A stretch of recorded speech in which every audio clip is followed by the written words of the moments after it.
प्रिय छात्रों नमस्कार। एनसीईआरटी गणित कक्षा 9वीं में आपका स्वागत है। हम लोग प्रश्नावली 6.3 कर रहे हैं, जिसमें पहला क्वेश्चन दिया गया है।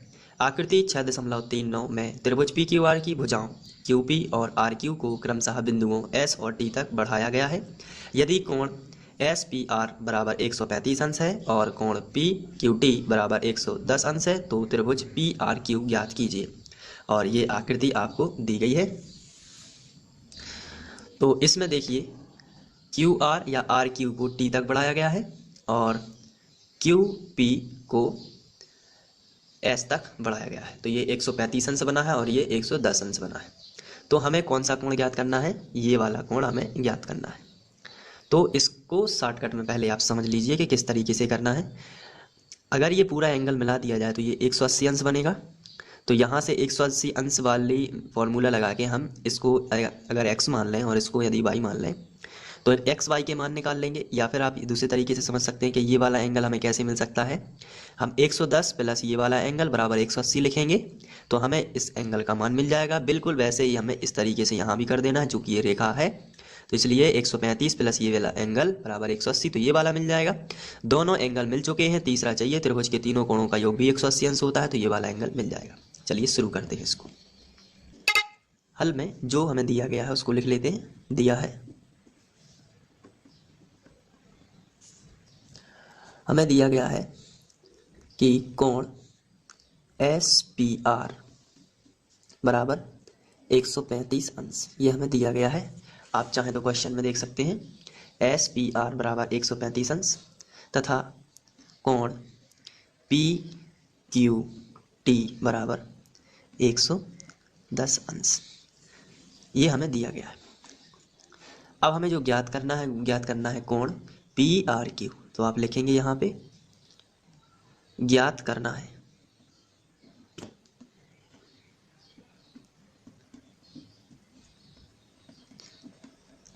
कोण PRQ का मान। तो ये हमें ज्ञात करना है। तो अब हम उपपत्ति लेंगे और इसको ज्ञात करेंगे।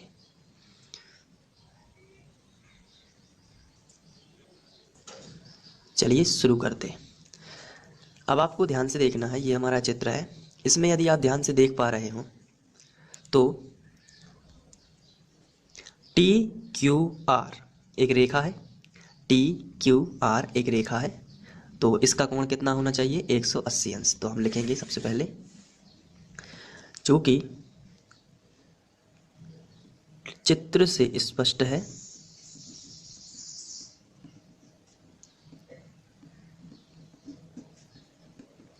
कि TQR एक रेखा है। TQR एक रेखा है तो कोण TQR कितना होगा? 180। तब कोण TQR बराबर 180 अंश, क्योंकि रेखा का कोण हमेशा कितना होता है? 180 अंश। इसको हम दूसरे तरीके से समझ लेते हैं।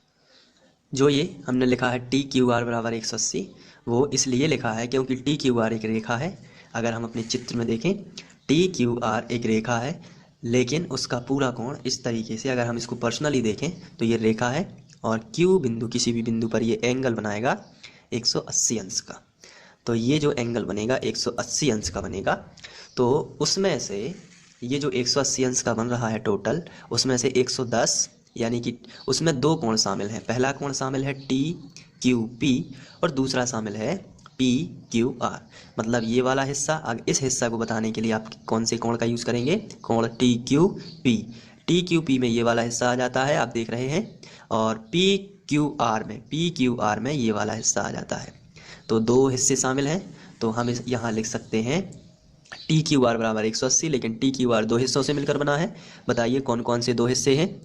कोण TQP, तो चलिए लिख लेते हैं, कोण TQP प्लस दूसरा हिस्सा बता दीजिए। पहला हिस्सा तो हो चुका है TQP, यानी ये वाला हिस्सा। दूसरा हिस्सा बनेगा PQR, यानी कि ये वाला हिस्सा। ये वाला हिस्सा देखिए, दो किरणें कौन कौन सी हैं, पहली किरण ये है, दूसरी किरण ये है, तो हम नाम देंगे पी क्यू आर। हमें बीच में वो वाला बिंदु देना है जिस पर कोण बना है, तो पी क्यू आर। चलिए लिख देते हैं कोण पी क्यू आर, और ये टोटल है 180। लेकिन टी पी क्यू का मान हमारे पास है, T P Q, T Q P का मान है 110 अंश। चलिए लिख लेते हैं, टी क्यू पी का मान है 110 अंश, प्लस कोण पी क्यू आर बराबर 180 अंश। 110 का कर देंगे पक्षांतर, तो कोण पी क्यू आर बराबर हमें मिलेगा 180 अंश माइनस 110 अंश। पक्षांतर करने से मिलेगा तो कोण पी क्यू आर बराबर मिलेगा 180 में से 110 चले जाएंगे तो कितने बचेंगे, 70 अंश। तो हमें ये वाला एंगल कितना मिला है, 70 अंश। बिल्कुल वैसी ही प्रोसेस आपको यहाँ लगा देनी है। यहाँ एक एंगल 135 है, दूसरा एंगल ज्ञात करना है, लेकिन टोटल मिला के तो 180 होगा, क्योंकि यहाँ पे यदि आप देखते हैं कि एस पी क्यू, अगर हम इस चित्र को ऐसा कर दें तो यदि आप देखते हैं कि एस पी क्यू जो है वो एक लाइन है सीधी, और सीधी लाइन पर ये बनेगा 180 अंश।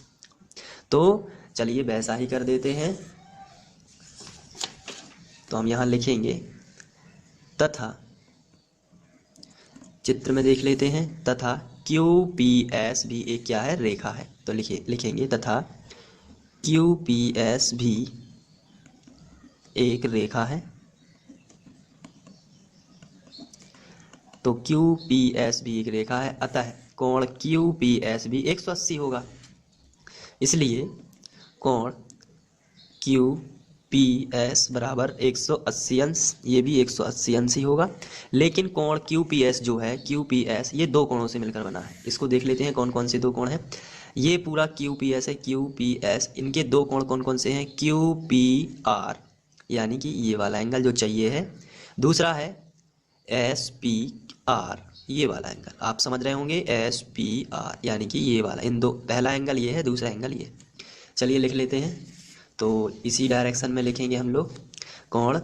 ये वाला एंगल बताइए कौन कौन से बिंदु हैं, क्यू पी आर, तो हम लिखेंगे कोण क्यू पी आर, प्लस ये वाला एंगल बताइए, ये वाला ऊपर वाला आर पी एस, तो हो जाएगा कोण आर पी एस बराबर ये है 180 अंश। लेकिन आर पी एस जो हमें दिया गया है वो है 135 अंश, तो यहाँ पे हम लिखेंगे कोण क्यू पी आर, तो ज्यों का त्यों लिखेंगे, लेकिन आर पी एस हमें दिया गया है 135, तो हम यहाँ लिखेंगे 135 अंश बराबर 180 अंश। तो कोण क्यू पी आर बराबर 135 का ट्रांसफॉर्म इस तरफ कर देते हैं, तो ये पक्षांतर हो गया, तो 180 माइनस 135 अंश, तो कोण क्यू पी आर बराबर 180 में से 135 जाएंगे तो बचेंगे 45 अंश। तो ये वाला एंगल हमें मिल गया 45 अंश। अभी हमें ये वाला एंगल ज्ञात करना है, तो चूंकि त्रिभुज है पी क्यू आर में हम जानते हैं कि त्रिभुज के तीनों कोणों का योग 180 अंश होता है। तो चलिए वही वाला हमें लिखना पड़ेगा, तो हम यहाँ साइड में कर देते हैं इस तरीके से, त्रिभुज पी क्यू आर में, त्रिभुज कौन कौन सा, पी क्यू आर में। चलिए लिख लेते हैं, त्रिभुज पी क्यू आर में कोण P प्लस कोण Q प्लस कोण R बराबर 180 होगा, तो हमें लिखना पड़ेगा कोण P प्लस, इसको इस तरीके से भी लिख सकते हैं कोण को, कोण P को, या फिर आप कोण Q P R भी लिख सकते हैं। मैं 60 में लिख रहा हूँ कोण P प्लस कोण P Q प्लस कोण R, ये टोटल है कितना 180 अंश। लेकिन कोण P की वैल्यू हमें मिल चुकी है 45, तो इसके नीचे हम लिख देंगे 45 अंश। कोण Q की वैल्यू मिल चुकी है 70, तो यहाँ लिख देंगे 70 अंश। कोण R हमें ज्ञात करना है बराबर 180 अंश। चूँकि 45 और 70 हम यहीं पे जोड़ लेते हैं, तो ये हो जाएगा 5 7 4 11 115 अंश प्लस कोण R बराबर 180 अंश। यहाँ पे जोड़ लिया तो ये हो गया, इसलिए कोण R का मान चाहिए, तो 115 अंश का पक्षांतर कर देते हैं, तो कोण R बराबर मिलेगा 180 अंश माइनस 115 अंश। तो ये घटा देंगे तो कोण R बराबर हमें मिल जाएगा 65 अंश। तो यहाँ पे हम लोग कोण R की वैल्यू निकाल लेंगे जो कि 65, तो अतः हम लिख देंगे, अतः कोण R को सिस्टमेटिक लिख देते हैं क्यू आर पी, तो हम लिखेंगे अतः कोण क्यू आर पी बराबर मिलेगा हमें कितना मिल जाएगा 65 अंश। तो इस प्रकार ये हमारा आंसर आ जाएगा, अभीष्ट कोण यही होगा, तो आप इसको सॉल्व कर सकते हैं। आइए सबसे पहले प्रश्न पढ़ लेते हैं। इसमें दिया गया है आकृति 6.40 में। तो ये देखिए, ये आपके सामने आकृति है और इसमें दिया गया है कि कोण x बराबर 62 अंश है। तो ये देखिए, आपको आकृति में दिख रहा होगा कि कोण x जो है वो 62 अंश हमें दिया गया है। आगे लिखा है कि कोण x/z बराबर 54 अंश है। तो आप यहाँ पे देख सकते हैं कि x/z ये पूरा कोण यहाँ से लेके यहाँ तक ये 54 अंश है। ये पूरा कोण है, जैसे ये पूरा कोण 62 अंश है ना, उसी तरीके से ये भी पूरा कोण 54 अंश है। आधा नहीं है, जैसे बीच से एक किरण निकली है ना बाई ओ, तो ये बीच का नहीं, ये पूरा कोण है 54 अंश। आगे बढ़ते हैं। इसमें लिखा है कि यदि बाई ओ और जेड ओ, कौन कौन सा, बाई ओ और जेड ओ क्रमशः त्रिभुज x/z के कोण x/z और कोण x/z के समद्विभाजक हैं। इसका क्या मतलब है? इसका मतलब ये है कि जैसे ये पूरा कोण है x, y और z, जैसे ये पूरा कोण है x, y, z और इसके बीच से एक किरण निकली है बाई ओ, बाई से लेके ओ तक। किसके बीच से निकली है? कोण एक्स वाई जेड के। ये पूरा एक्स वाई जेड कोण आपको दिख रहा है ना, इसके बीच से बाई ओ किरण निकली है। तो ये बोला गया है कि ये जो किरण है वो इस तरीके से निकल रही है कि जो 54 अंश कोण है इसको बराबर बराबर भागों में बांट देती है। यानी 54 का आधा कितना हुआ? 27। तो ये ऊपर भी 27 अंश का बनेगा और नीचे भी 27 अंश का बन जाएगा। यानी यहाँ से लेके, मैं आपको जूम करके दिखा देता हूँ, यहाँ से लेके यहाँ तक ये 27 हो जाएगा और ऊपर यहाँ से लेके यहाँ तक ये 27 हो जाएगा। क्यों? क्योंकि जो बाई ओ किरण है ये 54 को बराबर 2 भागों में बांट देती है। ठीक है, क्यों? क्योंकि ये बाई ओ किरण समद्विभाजक है। किसके? 54 अंश के कोण का। 54 अंश के कोण का मतलब एक्स, वाई और जेड का। एक्स वाई जेड कोण, अगर आपसे कहा जाए कि कोण एक्स वाई जेड, अगर आपसे कहा जाए कोण एक्स वाई जेड का समद्विभाजक, तो एक्स, वाई और जेड कोण कौन सा है? 54 अंश है। तो 54 अंश के यहाँ से जो बाई ओ किरण निकली है ये समद्विभाजक है बाई ओ। समद्विभाजक का मतलब क्या होता है? कोण को समान बराबर भागों में बांट देना, समान 2 बराबर भागों में बांट देना क्या कहलाता है? समद्विभाजक। ठीक है, तो ये आपको समझ में आ गया कि बाई ओ समद्विभाजक है, तो 54 को 2 भागों में बांट दिया। यहाँ से यहाँ तक ये 27 माना जाएगा और ऊपर का ये 27, यानी छोटे छोटे ये 2 कोण। पहले बड़ा कोण था कौन सा? पूरा यहाँ से लेके यहाँ तक 54, लेकिन अब यहाँ से यहाँ तक 27 हो गया और यहाँ से यहाँ तक 27 हो गया। लेकिन अगर जब भी हम पूरे की बात करेंगे तो 54 की बात करेंगे और छोटे कोण की बात करेंगे, छोटा कोण कौन सा हम कह सकते हैं? ये वाला।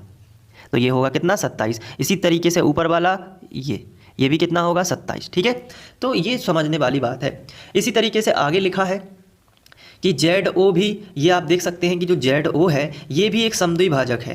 अब यहाँ पे कोई कोण नहीं बना है कि हम उसका आधा आधा कर पाएँ, लेकिन जब भी हम इसका कोण ज्ञात कर लेंगे तो उसका आधा कर लेंगे तो ये वाला आ जाएगा और उसका आधा कर लेंगे, आधा आधा करेंगे तो ये दोनों हमें मिल जाएंगे। कहने का मतलब है, मान लीजिए कि अगर ये 100 अंश आ जाता है तो ऊपर का 50 होगा, नीचे का 50 होगा। क्यों? क्योंकि पहले से फिक्स है कि जो जेड ओ है ये वाले कोण को, ये जो कोण यहाँ पे है इस पूरे कोण को समान 2 भागों में विभाजित करेगा, क्योंकि जेड ओ जो है समद्विभाजक है। ठीक है, जैसे यहाँ पे तो हमें दिया गया है कि 54 है और बाद में ये बताया गया है कि बाई ओ समद्विभाजक है। जब बाई ओ समद्विभाजक है तो 54 के 2 टुकड़े हो जाएंगे। ये वाला कोण अलग बनेगा और ये वाला कोण अलग बनेगा। ये 27 होगा और ये भी 27 होगा, लेकिन टोटल की बात करें तो टोटल कितना है? 54 है। ठीक है, तो ये हमको समझना होता है। अब यहाँ पे अगर हम बात करें तो क्वेश्चन में आगे लिखा है कि तो ओ जेड वाई और बाई ओ जेड ज्ञात कीजिए। कौन कौन से कोण ज्ञात करने हैं? O Z Y. आप यहाँ पे बताइए ओ जेड वाई कहाँ पे बनेगा? ओ जेड वाई, यानी कि ये छोटा सा कोण हमें ज्ञात करना है। ओ जेड वाई, समझ में आया ना? ओ जेड वाई, ये वाला पूरा तो ज्ञात करना नहीं है, छोटा सा ये वाला। साथ में ये भी बोला है बाई ओ जेड। अब बाई ओ जेड कहाँ है? बाई ओ जेड, यानी कि हमें ये वाला भी ज्ञात करना है। तो हम ओवरऑल कह सकते हैं कि हमें यहाँ पे ये 62 अंश दिया गया है, ये 54 अंश बस दिया गया है और केवल ये बताया गया है कि बाई ओ और जेड ओ समद्विभाजक हैं। तो ये वाला कोण और ये वाला कोण हमें ज्ञात करना है। तो मैंने यहाँ पे नीले के पेन से बता दिया है कि हम ये वाला कोण ज्ञात करेंगे और ये वाला। तो कैसे करेंगे, इसको करने का तरीका क्या होगा? तो आइए एक नज़र अच्छे से समझ लेते हैं। देखिए, हमें ये तो पता है कि त्रिभुज के तीनों कोणों का योग 180 अंश होता है, ये तो आपको मालूम है ना। तो इस हिसाब से अगर त्रिभुज के हमें 2 कोण दिए गए हैं, एक्स बाई जेड, अगर आप त्रिभुज ध्यान से देखें तो हमें 2 कोण दिए गए हैं। एक दिया गया है 62, एक दिया गया है 54। तो हम तीसरा कोण आसानी से ज्ञात कर लेंगे। इसका मतलब ये है कि अगर हम तीसरा कोण ज्ञात कर लेंगे तो उसके 2 टुकड़े कर देंगे बराबर बराबर, तो ये वाला मिल जाएगा ना, बिल्कुल सरल है ना। और जब ये वाला मिलेगा तो इसके भी 2 टुकड़े करेंगे, तो छोटा त्रिभुज हमें क्यों, चूंकि ये भी ज्ञात करना है तो हम छोटा त्रिभुज लेंगे OYZ। थोड़ा सा दिमाग लगाइए, हम छोटा त्रिभुज लेंगे OYZ, तो ये हमें पता चल गया है और ये भी हमें पता चल जाएगा छोटा कोण। क्यों, क्योंकि चौवन को भी हम 2 बराबर भागों में विभाजित करेंगे, क्योंकि आधा आधा करना है, क्योंकि समद्विभाजक है। तो ये वाला कोण हमें पता होगा, ये वाला भी पता है, तो ये हम निकाल लेंगे। यानी कि बहुत ही सिंपल है। आइए विस्तार से समझते हैं, यदि नहीं भी समझ में आया है तो विस्तार से आ जाएगा। सबसे पहले हमें जो दिया गया है वो हम लिख लेते हैं। तो जो कुछ हमें दिया गया है हम लिख लेते हैं। जैसे कि कोण x बराबर हमें दिया गया है 62 अंश, ठीक है। और कोण XYZ बराबर दिया गया है 54 अंश। तो हम यहाँ पे लिख लेते हैं कि कोण XYZ बराबर 54 अंश, ठीक है। इसके बाद BO और ZO क्रमशः त्रिभुज XYZ के और कोण XYZ तथा XZY के समद्विभाजक है। तो इस तरीके से हम लिख लेते हैं कि कोण XYZ, ये देखिए यहाँ पे चित्र में आपको समझ में आएगा, x, y और z का समद्विभाजक है BO। तो हम इसी तरीके से लिख लेते हैं कि कोण XYZ का समद्विभाजक, बताइए क्या है, फिर मैं बता देता हूँ। समद्विभाजक BO है ना, तो हम यहाँ पे लिखेंगे BO है, तथा ये वाला कोण का समद्विभाजक है ZO, लेकिन ये वाला कोण कैसे बोलोगे, XZY है ना। तो तथा XZY का समद्विभाजक क्या है बताइए, ZO। तो हम यहाँ पे लिखेंगे ZO है, ठीक है। 2 चीज़ें हमने यहाँ पे लिखी। अब बस आपको शुरुआत कर देनी है। सबसे पहले आपको ये वाला कोण, बड़ा कोण ज्ञात करना है, उसके बाद ये छोटा कोण। बड़ा कोण ज्ञात करने से फ़ायदा ये होगा कि ये छोटा मिल जाएगा क्योंकि समद्विभाजक है। तो हम लिखेंगे चित्र से, या पहले हम जो ज्ञात करना है वो भी लिख लेते हैं तो और अच्छा रहेगा। तो हम यहाँ पे लिखेंगे ज्ञात करना है, ठीक है। तो ज्ञात क्या करना है, कोण OZY, कोण OZY और कोण BOZ, कोण BOZ, ये ज्ञात करना है, ठीक है। अब हम लिखेंगे चित्र से, स्पष्ट है या चित्र में हम जानते हैं कि त्रिभुज के तीनों कोणों का योग 180 अंश होता है, तो ये हम लिख लेते हैं। तो इस हिसाब से ये तीनों कोण 62, 54 और Z, कोण Z यानी XZY पूरा कोण, इनका योग भी कितना होना चाहिए, 180, जिससे हमें ये बड़ा कोण मिल जाएगा, ठीक है। तो हमें क्या करना है, हमें ये बड़ा कोण जो है वो पहले ज्ञात करना है, ठीक है। तभी तो हमें ये छोटा मिल पाएगा जो ज्ञात करना है। तो बड़ा कोण का आधा कर देंगे क्योंकि ये समद्विभाजक है, तो छोटा कोण मिल जाएगा। तो इसलिए हम लिखेंगे, और यहाँ पे आपको भी ध्यान से देखना है, चित्र में 180 होता है, इसलिए 62 अंश प्लस 54 अंश प्लस कोण XZY। अगर ये हमें Z पूरा बड़ा लिखना है तो हमें ऐसे लिखना होगा X, Z और Y। अगर हम ऐसे लिख देंगे X, Z और O तो ये केवल इतना सा कोण बस बनेगा, है ना। तो पूरा बड़ा कोण लिखना है तो कैसे लिखोगे, X, Z और Y। तो कोण X, Z, Y, इन तीनों का योग कितना होगा, 180 अंश। अब 62 और 54 को जोड़ लेंगे तो 4 और 2 6 और 6 और 5 11, 116 अंश, और प्लस कोण XZY बराबर 180, ठीक है। अब पक्षांतर कर देंगे 116 का इस तरफ, तो यहाँ से लिखना स्टार्ट करेंगे, कोण XZY बराबर 180 अंश, और ये प्लस का 116 इस तरफ आ जाएगा तो माइनस का 116 अंश होगा। तो कोण XZY बराबर 180 में से 116 घटा लेंगे तो 64 अंश आ जाएगा। तो यहाँ पे हम लिखेंगे 64 अंश, ठीक है। तो ये आ गया पूरा का पूरा 64। तो हमने बड़े कोण का नाम दे दिया है कि ये आया है 64। तो इसे मैं रेड पेन से लिख लेता हूँ। ये देखिए मैंने यहाँ पे लिख दिया 64 अंश। अब चूँकि यहाँ पे आगे बढ़ेंगे और ऐड करते जाएंगे, परंतु कोण XZY का समद्विभाजक क्या है बताइए, समद्विभाजक ये जेड ओ है ना, तो हम यहाँ पे लिखेंगे जेड ओ है। तब ये दोनों कोण जो हैं या ओ जेड बाई समद्विभाजक बनाने के लिए हम क्या करेंगे, इन दोनों कोणों के मान लिख लेंगे। तब हम जो कि हमें ज्ञात करना है कौन सा, ओ जेड बाई हमें ज्ञात करना है ना, ये वाला छोटा सा कोण हमें ज्ञात करना है, तो वो हम निकाल लेंगे। तब ओ जेड बाई कौन सा, ये देखिए ओ जेड बाई, तो वो 64/2 कर देंगे, यहाँ पे कोण का चिन्ह लगाकर 64/2, तो कितना आया 32 अंश। देखिए पूरा 64 है और जेड ओ समद्विभाजक है, जब जेड ओ समद्विभाजक है तो 64 के 2 हिस्से हो जाएंगे, तो ये बनेगा 32 छोटा वाला ये कोण, और ऊपर का भी कितना होगा 32 ही होगा, तो 32 टोटल कितना हो जाएगा 64। अब ये हो गया। अब हमें ये ज्ञात करना है, तो ये भी तो एक त्रिभुज है ओ बाई जेड है ना, तो हम लिखेंगे, अब चूंकि हमें ओ ज्ञात करना है तो हम यहाँ पे लिखेंगे पुनः चित्र में।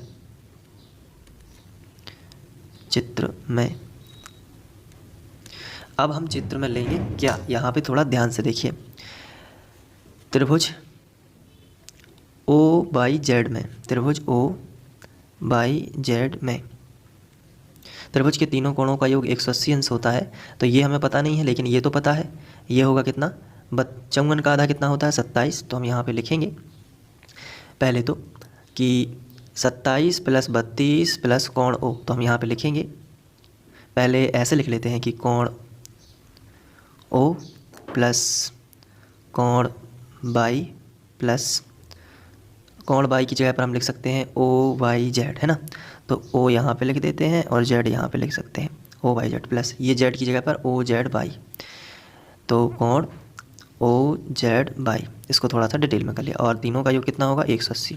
कोण ओ जो है वो कितना है वो ज्ञात करना है, तो हमने कोण ओ जो कहते हैं वो लिखा, प्लस या हम इसे बाई ओ जेड भी लिख सकते हैं, बाई ओ जेड, कोण ओ लिखें चाहे बाई ओ जेड लिखें एक ही बात है। मैं यहाँ पे थोड़ा जैसे क्वेश्चन में लिखा है ना बाई ओ जेड, तो वैसे ही लिख देता हूँ B O Z, B O Z, ये वाला हमें ज्ञात करना है, तो हमने यहाँ पे भी लिखा बाई ओ जेड। ठीक है, अब ओ बाई जेड कितना है, ओ बाई जेड 54 का आधा कितना होगा ओ बाई जेड, देखिए पूरा दिया गया था 54, तो ओ बाई जेड कितना होगा, ये देखिए यहाँ पे 27, और ये भी ऊपर कितना होगा 27, क्योंकि ये भी समद्विभाजक है, तो हम यहाँ पे लिखेंगे 27 प्लस ये कितना है अभी ज्ञात किया है ओ जेड बाई कितना है 32 है ना, तो यहाँ पे हम लिख देंगे 32 बराबर 180। अब यहाँ पे हम रीजन देंगे, चूँकि कोण एक्स बाई जेड, कोण एक्स बाई जेड का समद्विभाजक